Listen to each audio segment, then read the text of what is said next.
स्वागत है दोस्तों आज की इस नई वीडियो में। दोस्तों आज हम पढ़ने वाले हैं क्लास 12th मैथ का ये दूसरा चैप्टर है और हमारे चैप्टर का नाम है प्रतिलोम त्रिकोणमिति फलन। हमारे चैप्टर का क्या नाम है? प्रतिलोम त्रिकोणमिति फलन, जिसे इंग्लिश में कहते हैं इनवर्स ट्रायगोनोमेट्री फंक्शन। दोस्तों इस वीडियो में मैं आपको बताऊंगा प्रश्नावली 2.1। एक ही वीडियो में मैं आपको बताऊंगा प्रश्नावली 2.1। मेरी बात दोस्तों एक बात याद रखिएगा, यदि आपको कोई भी चैप्टर पढ़ना हो ना, सबसे पहले उस चैप्टर के बेसिक और फार्मूला को समझिए।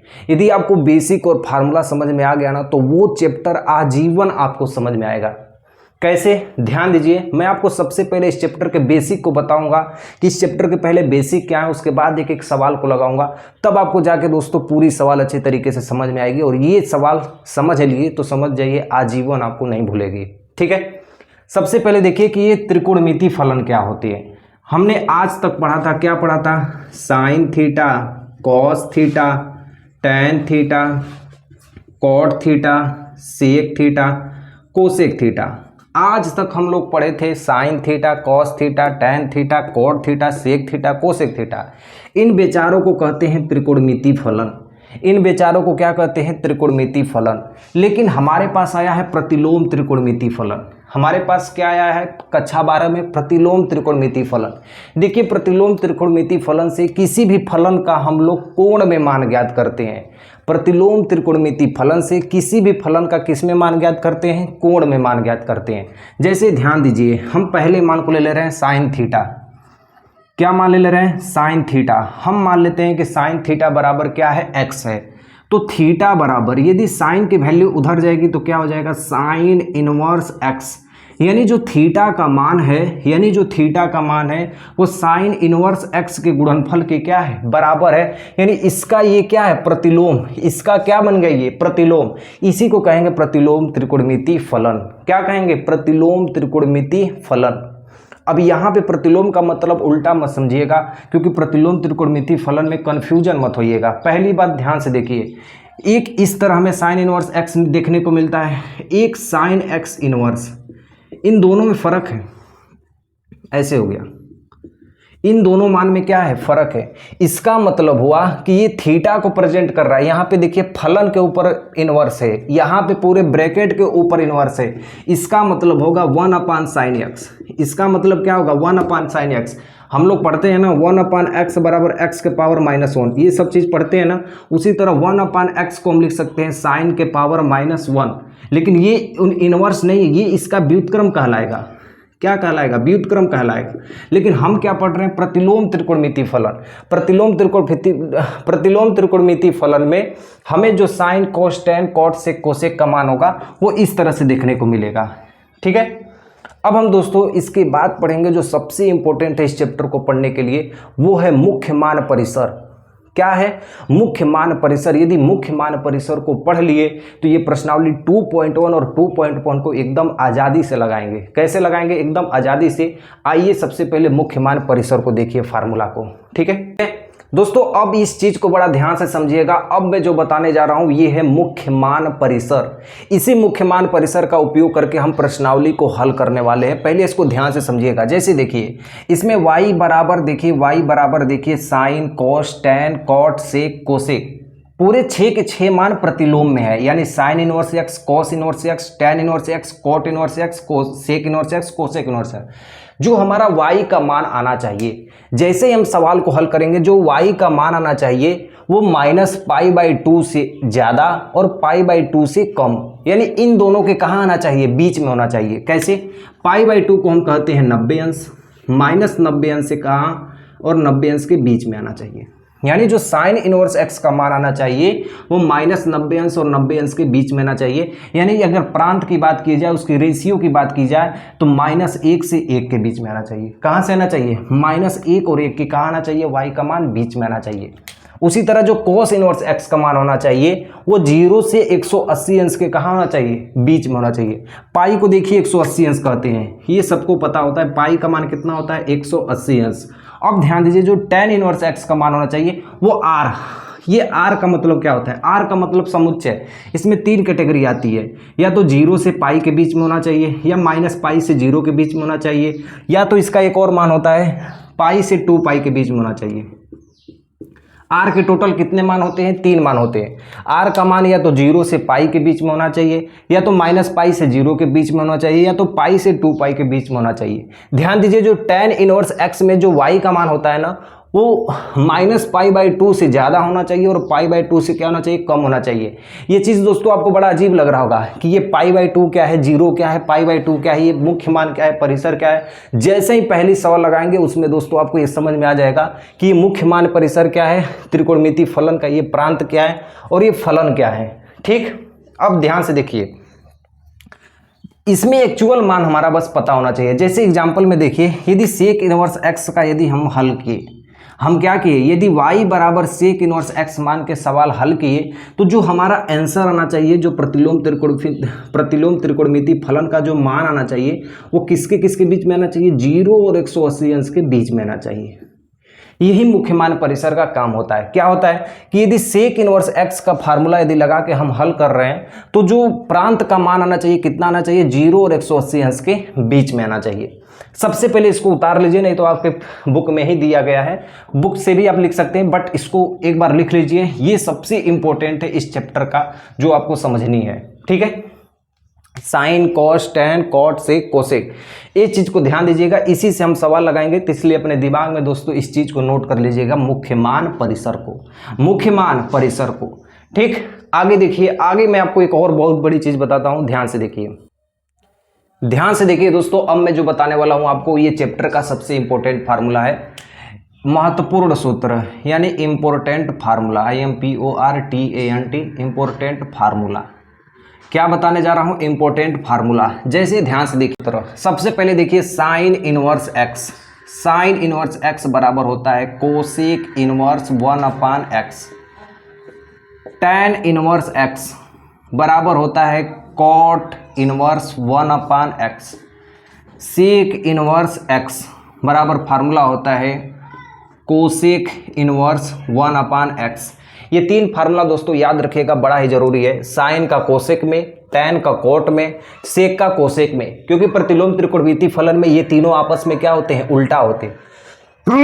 तीनों आपस में क्या होते हैं? उल्टा होते हैं। इसके बाद ध्यान से देखिए, sine inverse x plus cos inverse x का मान कितना होता है? π/2, π/2 का मतलब 90 अंश, और 90 अंश का मान कितना होता है? 1, यानी साइन इनवर्स x और प्लस कॉस इनवर्स x का मान कितना होता है? π/2। एक और formula, tan inverse x plus cot inverse x का मान कितना होता है? π/2। एक और फार्मूला होता है sec inverse x plus cosec inverse x बराबर कितना मान होता है? π/2। यानी ये 3 फार्मूला और ये 3 फार्मूला, इस फार्मूला को याद कर लीजिए। इस चैप्टर में बहुत ही ज़्यादा इस फार्मूला का यूज होने वाला है। कहीं कहीं दोस्तों क्या होता है कि इस फार्मूला को प्रूव करने के लिए दे दिया जाता है, बट हमें जो लगानी है वो प्रश्नावली की सवाल को लगानी है। क्या लगानी है? प्रश्नावली की सवाल को लगानी है। ये फार्मूला आप नोट कर लीजिए दोस्तों, ये फार्मूला आपको काम आएंगे। अब मैं आपको दोस्तों बताऊंगा प्रश्नावली 2.1 की पहली सवाल। NCERT बुक से पढ़ा रहा हूँ दोस्तों, कोई भी यदि आपके पास बुक है बिंदास जाके देखिए, आपको यही चीज देखने को मिलेंगे। मैं बता रहा हूं प्रश्नावली 2.1 की पहली सवाल को। आइए देखिए, अब देखिए जो ये सवाल दिया गया दोस्तों ना, ये प्रश्नावली 2.1 की पहली सवाल, दूसरी सवाल, तीसरी सवाल।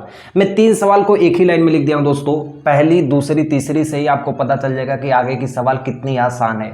सबसे आसान सवाल है। ध्यान से देखिए, मैं पहली सवाल को हल कर रहा हूं। ठीक है, ध्यान से देखिए, हमारे पास ये जो सवाल दिया है साइन इनवर्स ब्रैकेट में -1/2, सेम यही सवाल आपको लिख देनी है और y के बराबर मान लेनी है, यानी साइन इनवर्स -1/2 किसके बराबर मान लेनी है? y के बराबर। किसके बराबर? y के बराबर। इनवर्स जब उधर जाएगा तो -1/2 बराबर, ये इनवर्स जब इधर आएगा तो क्या हो जाएगा? Sine y। क्या हो जाएगा? Sine y। ये चीज मान ध्यान से देखिए, ये चीज मान ध्यान से देखिए। आपको मैं एक चीज बताया था, मुख्य मान परिसर। हमें क्या ज्ञात करना है? प्रश्नावली 2.1 के सवालों को मुख्य मान परिसर ज्ञात करना है। हमने आपको पहले एक फार्मूला बताया था, y बराबर साइन इनवर्स x। इसका मुख्य मान परिसर कितना होता है? -π/2 से π/2 के बीच में होना चाहिए। यानी जो साइन इनवर्स x का जो मुख्य मान परिसर है वो -90 अंश से 90 अंश के कहाँ होना चाहिए? बीच में होना चाहिए। अब देखिए 1/2 किसका मान है? तो माइनस को माइनस लिखते हैं। 1/2 किसका मान है? तो बोलेंगे साइन 60 अंश का। साइन 30 अंश का मान है। कितना का मान है? साइन 30 अंश का मान है। इधर क्या है? Sine Y. इधर क्या है? Sine Y. 30 अंश को हम क्या लिख सकते हैं? 30 अंश को हम क्या लिख सकते हैं? π/6। 30 अंश को क्या लिख सकते हैं? π/6। ध्यान दीजिए, ये चीज़ कैसे ज्ञात की जाती है?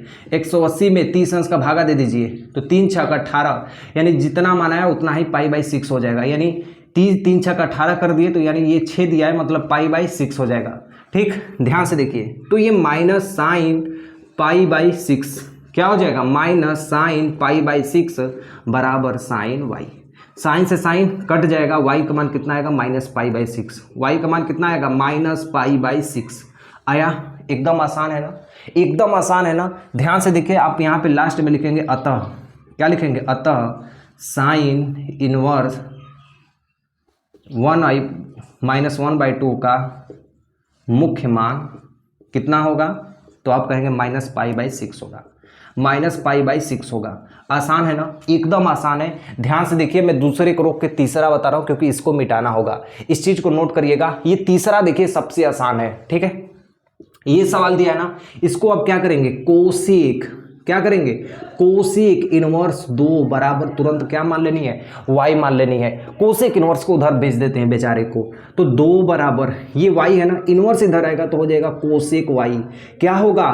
Cosec y। कोसेक y, ये 2 किसका मान होता है? तो कहेंगे कोसेक 30 अंश का। किसका मान होता है? कोसेक 30 अंश। तो क्या हो जाएगा? Cosec y। इससे कभी घबराइएगा मत। ध्यान से देखिए, 30 अंश को लिखते हैं π/6, 45 अंश को लिखते हैं π/4, ठीक है, 60 अंश को लिखते हैं π/3, 90 अंश को लिखते हैं π/2, 180 अंश को लिखते हैं पाई। तो इस चीज़ से कभी मत घबराइए, ये तो बेसिक चीज़ है। ठीक है, कोसेक y बराबर कोसेक 30 अंश, यानी हम इसको लिख सकते हैं कोसेक y बराबर कोसेक π/6 लिख सकते हैं कि नहीं? 30 अंश को क्या लिख सकते हैं? π/6। कोसेक से कोसेक बेचारा कट गया, कोसेक से कोसेक क्या हो गया? कट गया। y का मान कितना आ गया? π/6। y का मान कितना आ गया? π/6। y का मान कितना आ गया? π/6। आपको मुख्य मान परिसर का जब फार्मूला लिखवाया था, मुख्य मान परिसर का जब फार्मूला लिखाया था, तो कोसेक का मान कितना? माइनस π/2 से π/2 के बीच में होना चाहिए। कोसेक का मुख्य मान परिसर कितना होता है? माइनस π/2 से π/2 के बीच में होना चाहिए। और y का मान कितना गया? π/6, यानी इन दोनों के कहाँ पे है? ये बीच में है। तो लिखेंगे, क्या लिखेंगे? कि कोसेक इनवर्स 2 का मुख्य मान कितना है? π/6 है। कितना है? π/6 है। पहली का बता दिया, ये तीसरी का बता दिया। अब मेरे पास बीच में बताने के लिए जगह नहीं है, तो इसको मैं क्या करूंगा? मिटाऊंगा। स्क्रीनशॉट खींच लीजिए या तो इसको उतार लीजिए। ठीक है, मैं मिटाने जा रहा हूं। ठीक, देखिए, अब देखिए दोस्तों, हमारे पास ये 2 नंबर की सवाल है। कौन सी है? 2 नंबर की सवाल है, ये भी सबसे ज्यादा इंपॉर्टेंट है। ध्यान से देखिए, कोस इनवर्स करड़ी में 3/2। सबसे पहले हम लिख देते हैं कोस इनवर्स करड़ी में 3/2 बराबर क्या मान लिए? y। क्या मान लिए? y। कोस इनवर्स को उधर भेज देते हैं बेचारे को। करड़ी में 3/2 बराबर कोस y। करड़ी में 3/2 बराबर क्या होगा? कोस y। ये किसका मान है? ये किसका मान है? तो बोलेंगे भैया ये कोस 30 अंश का मान है। किसका मान है? कोस 30 अंश का। इधर क्या है? कोस y। ध्यान से देखिए, कोस का जो प्रांत होता है, कोस का जो मुख्य मान का मान होता है, यहाँ पे लिख देंगे मुख्य मान। कोस का मुख्य मान कहाँ से होता है? 0 और पाई, यानी 0 और 180 अंश के बीच में होना चाहिए। ये जो y का मान आएगा ना, कितना मान आना चाहिए? 0 और 180 अंश के बीच में आना चाहिए। ध्यान से देखिए, 30, ये क्या है? 30 को हम क्या लिखेंगे? π/6 कोस। इधर क्या है? कोस y। तुलना करने पर या कोस से कोस काट देंगे तो y का मान कितना आएगा? π/6। π/6 जो होगा इन दोनों के कहाँ पे आएगा? बीच में आएगा। 0 से बड़ा है और π/6 से क्या है? छोटा है। समझ में आ रही है ना? समझ में आ रही है? सेम इसी तरह करना, और आपको लिख देना है कि कॉस इनवर्स करड़ी में 3, ये बार बार लिखना होगा, का मुख्य मान, क्या मुख्य मान कितना होगा? π/6 है। का मुख्य मान कितना है? π/6 है। ठीक है, आपको मैं बता रहा हूं चौथी और पांचवी। देख लीजिए, चौथी और पांचवी बता दे रहा हूं। इसके बाद की जो 5 सवाल है वो आप अपने से लगा देंगे। 6वीं, 7वीं, 8वीं, 9वीं, 10वीं सेम इसी टाइप की हैं सब। बस इसको बस ध्यान से देखिएगा। आपको ये 2 और बता देता हूं। जैसे देखिए, tan इनवर्स माइनस करड़ी में 3 है ना, इसको हल करते हैं तो लिखेंगे tan इनवर्स माइनस करड़ी में 3 इक्वल टू क्या मान लेते हैं? y। इनवर्स उधर जाएगा तो होगा माइनस करड़ी में 3 बराबर क्या होगा tan y। ये माइनस करड़ी में 3 कितना मान होता है? आप फट से बोल देंगे कि माइनस करड़ी में 3 मान होता है tan 60 अंश का। कितना का मान होता है? tan 60 अंश का। और ये क्या है? tan y है। ध्यान से देखिए, tan 60 अंश को हम लिख सकते हैं tan π/3 equal to tan y। अब ये tan से tan क्या होगा? कट जाएगा और y का मान आएगा -π/3। क्या ये सही है? क्या ये सही है? तो कैसे आप पता करेंगे? क्योंकि tan इनवर्स का जो मुख्य मान है, tan इनवर्स का जो मुख्य मान है वो कितना है? tan इनवर्स का मुख्य मान कितना होता है? -π/2 से π/2 के बीच में। कितना होता है? -π/2 से π/2 के बीच में, यानी इसके बीच में। इन दोनों के कहाँ पे है? ये बीच में है, इसलिए लिख देंगे कि tan इनवर्स माइनस करड़ी में 3 का मुख्य मान -π/3 होगा। लेकिन ये पांचवी सवाल आसान नहीं है। पांचवी सवाल आसान नहीं है। कैसे? इस चीज को बड़ा ध्यान से देखिएगा। ठीक, सबसे पहले हम इसको हल करते हैं। लिख देते हैं cos इनवर्स -1/2 बराबर y। क्या मान लिए? cos इनवर्स 1/2 बराबर y। तो -1/2 बराबर, ये इनवर्स इधर जाएगा तो कहेंगे cos y होगा। इतना तो आसान है, इतना क्या है? आसान है। लेकिन cos इनवर्स का जो मुख्य मान होता है क्या होता है? 0 से पाई के बीच में। कहाँ होता है? 0 से पाई के बीच में। अब एक चीज ध्यान से देखिए, अब 1/2 है ना, क्या है? 1/2। 1/2 को हम क्या लिखते हैं? cos 60 अंश का मान है। कितना का मान है? cos 60 अंश का मान है। और इधर क्या है? cos y। ध्यान से देखिए, 1/2 क्या है? cos 60 अंश का मान है, इधर cos y है। और 60 अंश को हम लिख सकते हैं -π/3 बराबर cos y। यहाँ पे cos π/3। समझ में आ रहा है आपको? ध्यान से देखिए, इसका मुख्य मान क्या होना चाहिए? 0 और पाई। 0 और क्या होना चाहिए? 0 से बड़ा, पाई से छोटा। लेकिन देखिए, ये 0 से भी छोटा मान हो गया। माइनस लग गया ना, माइनस लग गया मतलब ये 0 से भी छोटा हो गया। यानी ये चीज़ अब कथन क्या होगा? सही नहीं होगा। कथन क्या होगा? सही नहीं होगा। इसको करने के लिए ध्यान से देखिए, यदि माइनस cos x है तो इसको यदि प्लस बनाना होता है तो cos 90 - x कर देते हैं। ध्यान से देखिए, यदि माइनस cos x है, यदि इसको माइनस को प्लस बनाना है तो cos 90 - x कर देते हैं। यानी यदि इसको मान कर, अरे हाँ, cos π - x करते हैं। क्या करते हैं? π - x करते हैं। उसी तरह cos, इसको यदि माइनस, यदि हमको प्लस बनाना है, क्योंकि हमारा मुख्य मान किस में चाहिए? प्लस में चाहिए, इसलिए इसको हम किस में बनाएंगे? प्लस में। तो हो जाएगा cos π-π/3 बराबर cos y। ध्यान से देखिएगा, जब भी ऐसी सिचुएशन आए तुरंत आप करिएगा, यदि माइनस को प्लस बनाना है, कब? जब हमारा प्रांत क्या हो? प्लस में हो तब। ध्यान से देखिए, 3 का गुणा पाई में करेंगे तो 3 पाई, 3 पाई में से 1 पाई घटेगा तो कितना बचेगा? 2 पाई। 2 पाई बटा के 3, यानी cos 2 पाई बटा के 3 बराबर cos y। इससे इससे कट गया और y का मान कितना आ गया? 2 पाई बटा के 3। आ गया ना प्लस में? आ गया ना प्लस में? यही हमारा क्या होगा? आंसर होगा। कौन से? पांचवे का आंसर। पांचवे का आंसर। समझ में आ रहा है? ठीक, तो यहाँ पे लिख देंगे, अतः cos इनवर्स -1/2 का जो मुख्य मान का प्रांत कितना होगा? 2 पाई बटा के 3। 2 पाई बटा के 3। एकदम समझ में आ गया? तो इसके बाद की जो 6, 7, 8, 9, 10 ये जो सवाल है, आप अपने से स्वेच्छा से इसको लगा सकते हैं। सबसे आसान सवाल है इस चैप्टर की। 5 में बता दिया हूँ, 5 आगे की आप खुद से लगा लीजिए। अब इसके बाद दोस्तों मैं डायरेक्ट आपको पढ़ाऊंगा क्वेश्चन नंबर 11। कौन सा? Question number 11। ठीक, देखिए क्वेश्चन नंबर 11। ठीक है, अब हमारे पास दोस्तों ये जो सवाल है, ये क्वेश्चन नंबर 11 है। बड़ा ही आसान सा सवाल है दोस्तों। हमें तीनों का तीनों मान एक ही में दे दिया और इसका भी हमें क्या ज्ञात करना है? मुख्य मान परिसर।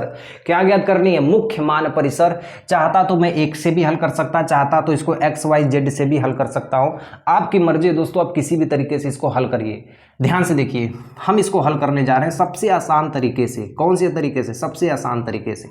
सबसे पहले तीनों का परिसर लिख लेते हैं। क्या लिख देते हैं? तीनों का परिसर। ऐसे कर देते हैं, देखिए tan इनवर्स x का जो परिसर होता है वो -π/2 से π/2 होता है। cos इनवर्स x का जो परिसर होता है वो होता है 0 से पाई तक। ठीक है, और जो साइन इनवर्स x का जो परिसर होता है वो -π/2 से π/2 के बीच में होना चाहिए। सबसे पहले आप परिसर लिख दीजिए। इस तरह सवाल लगाने में सबसे आसानी होती है। इसको हमें हल करना है तो इसे लिख देते हैं tan इनवर्स, और एक को लिख सकते हैं tan 45 अंश। लिख सकते हैं कि नहीं? तो बोलेंगे हाँ लिख सकते हैं। cos इनवर्स है ना, तो हम इसको लिख सकते हैं cos इनवर्स, और 1/2 को हम, माइनस है तो माइनस 1/2 को हम क्या लिख सकते हैं? तो कहेंगे tan 60। अरे कॉस 60 अंश, क्या लिखेंगे कॉस 60 अंश, प्लस ये साइन इनवर्स है ना, तो हम साइन इनवर्स लिख दिए, माइनस को माइनस लिख देते हैं, 1/2 को क्या लिखेंगे साइन 30 अंश, साइन 30 अंश। आसान है ना। मैंने सबका क्या कर दिया, मान लिख दिया, सबका क्या कर दिया, मान लिख दिया। अब देखिए इसको कहते हैं, इससे बेचारा ये कट गया, क्या हो गया, कट गया। तो 45 अंश को हम लिख सकते हैं π/4, 45 अंश को क्या लिख सकते हैं π/4, यानी जो tan का मान आया वो कितना आया π/4, यानी π/4 कहाँ होगा, इसके और इसके कहाँ होगा, बीच में होगा, इसके और इसके बीच में कहाँ होगा, बीच में होगा, π/4। ये मत समझिए कि हर बड़ा है, हर जितना बड़ा होता है उतना ही ये छोटा होता है, तो π/4 हो गया, plus cos inverse minus cos 60 अंश, यानी इसका मतलब होगा कि ये कॉस इनवर्स है माइनस का कॉस, ये 60 अंश है ना, किसमें है 60 अंश को हम लिख सकते हैं π/3, यानी जो π/3 है किसमें आ गया, माइनस में, लेकिन कॉस में क्या होता है, माइनस नहीं होता है। इस माइनस को हटाने के लिए दोस्तों हम क्या करेंगे, ध्यान से देखिए, इस माइनस को हटाने के लिए क्या करेंगे, कॉस पाई में से π/3 को घटा देंगे, एक स्टेप कम कर दिया हूँ, नहीं समझ में आएगा आपको नहीं समझ में आएगा, ध्यान दीजिए, कॉस इनवर्स को कॉस इनवर्स लिख दिया, ये कॉस 60 है, इसको लिख सकते हैं माइनस कॉस π/3, ठीक, प्लस ये क्या है साइन इनवर्स, इसको साइन 30 अंश को हम क्या लिखते हैं, 30 अंश को लिखते हैं π/6 माइनस साइन π/6 हो गया। अब इस चीज़ को ध्यान से देखिए, π/4 हो गया, ये कॉस इनवर्स हो गई, देखिए π/3 है ना, कॉस का मान माइनस π/3 है, जबकि यहाँ पे क्या होता है प्लस होता है, माइनस से जब हमें प्लस करना होगा तो क्या करेंगे, कॉस पाई माइनस π/3 कर देंगे, बस वही चीज़ किया हूँ जो 5वीं सवाल में किया हूँ। 90 में से 180 में से π/3 को घटा दूंगा तो ये माइनस से क्या हो जाएगा प्लस में, प्लस देखिए इस साइन से ये साइन कट जाएगा तो माइनस π/6 बचेगा, माइनस क्या बचेगा 6 बचेगा। अब ध्यान से देखिए, ये कॉस से कॉस कट गया, π/4, 3 एक कम 3 पाई में से 2 पाई घटेगा तो कितना बचेगा, 2π/3, देखो फिर माइनस π/6 हो गया ना। अब इसे हमें हल करना है, तीनों का लसा 4 तिहाई 12, तीनों का लसा कितना होगा 12, 4 तिहाई 12, 3 एक कम 3 पाई, 3 चौके 12, 4 दूना के 8 यानी 8 पाई, 6 दूना के 12 और 2 एक कम 2 यानी 2 पाई, यहाँ पे माइनस है, ठीक। 8 3 11, 8 9 10 11, 11 पाई में से 2 पाई घटाएंगे तो कितना बचेगा, 9π/12, क्या होगा 9π/12, और यही हमारा क्या होगा आंसर।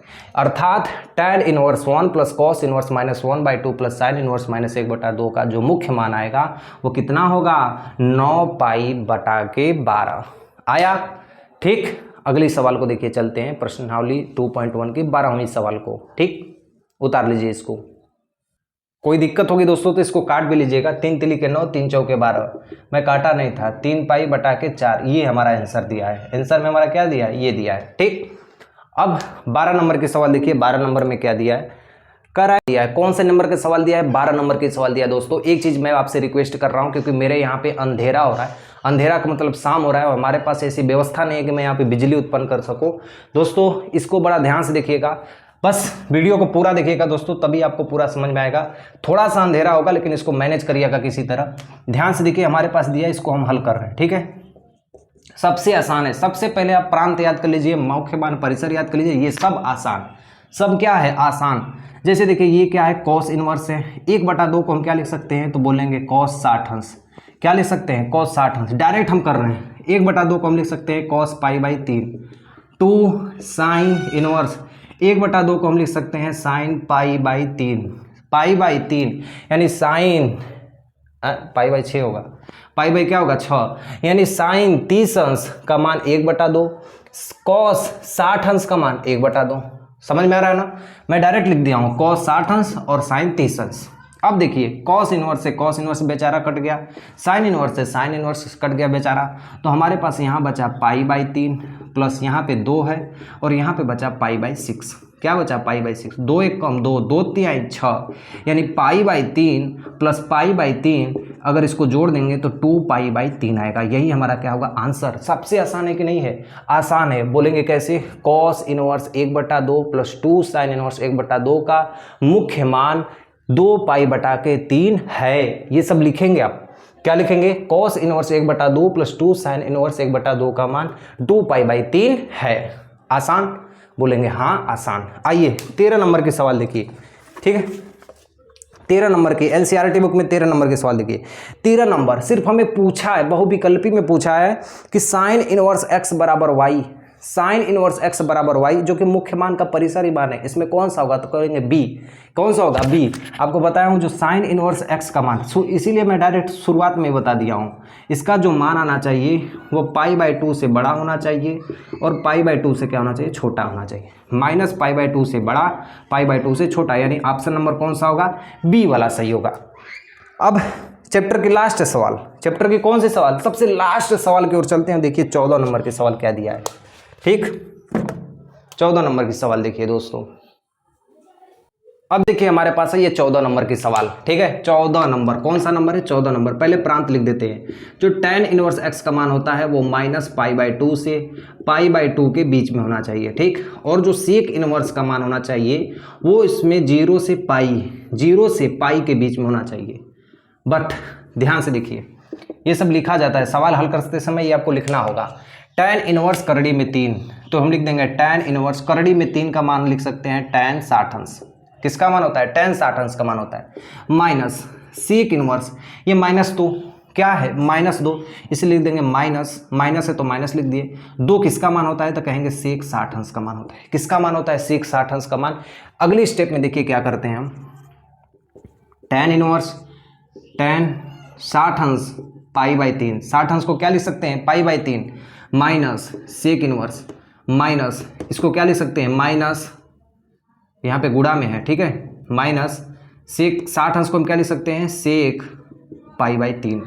ये माइनस में, सेक का प्रांत किस में होना चाहिए, प्लस में, यहाँ पे क्या हो गया, माइनस में। ध्यान से देखिए, यही चीज़ बस आपको ज्ञात करनी है। जो सेक का मान है किस में आ गया, माइनस में, और यहाँ पे हमें जो प्रांत है वो किस में चाहिए, प्लस में चाहिए। इस माइनस से प्लस करने के लिए एक ही चीज़ बताया हूँ, 180 में से घटा दीजिए। कैसे, ध्यान से इसको काट देते हैं, तो कितना मान आएगा, π/3 माइनस सेक इनवर्स, इसको प्लस करने के लिए क्या करेंगे, सेक पाई माइनस π/3, क्या होगा, सेक पाई माइनस π/3। ये सेक जो माइनस में था यहाँ पे क्या हो गया, प्लस में हो गया। अब ये बेचारा सेक से सेक क्या होगा, कट जाएगा, और π/3, 3 का गुणा पाई में करेंगे तो 3 पाई में से 1 पाई घटा देंगे तो क्या बचेगा, 2 पाई माइनस 2π/3। आया समझ में। अब इसको घटा देते हैं, पाई में से 2 पाई घटा देंगे तो क्या होगा, देखिए हर समान है, पाई माइनस 2 पाई यानी -π/3। क्या आगा, -π/3। एक बार मिला लेने दीजिए, -π/3 हाँ सही है, यही हमारा क्या होगा आंसर। कौन सा ऑप्शन सही है, देख लो एक बार, कौन सा ऑप्शन सही है, -π/3। ये भी बी वाला ऑप्शन सही है। कौन सा है, बी वाला, समझ में, ठीक। ये चीज़ देखिए दोस्तों, आपको है, कोई भी आपके पास बुक है दोस्तों, ये मायने नहीं रखता है, बस आपको सवाल समझ में आने चाहिए, उस चैप्टर के बेसिक और फार्मूला को आपको समझ में आने चाहिए। चैप्टर का पूरा अपने सत्यानाश कर देंगे, ठीक। एकदम समझ में आया दोस्तों ना। कोई भी दिक्कत होती है दोस्तों, आप एक बार कमेंट करिए, या तो मेरे से कोई सवाल गलती हो सकती है तो वो भी बता दीजिए, तो अगली बार जब भी मैं वीडियो बताऊँगा तो मैं सवाल को पहले से लगा के अच्छे से पहले प्रिपेयर हो के फिर बताऊँगा, ठीक है, ठीक। तो कैसा लगा वीडियो, और चैनल को सब्सक्राइब कर देना दोस्तों, ठीक। मिलता हूँ नेक्स्ट वीडियो में, तब तक के लिए जय हिंद।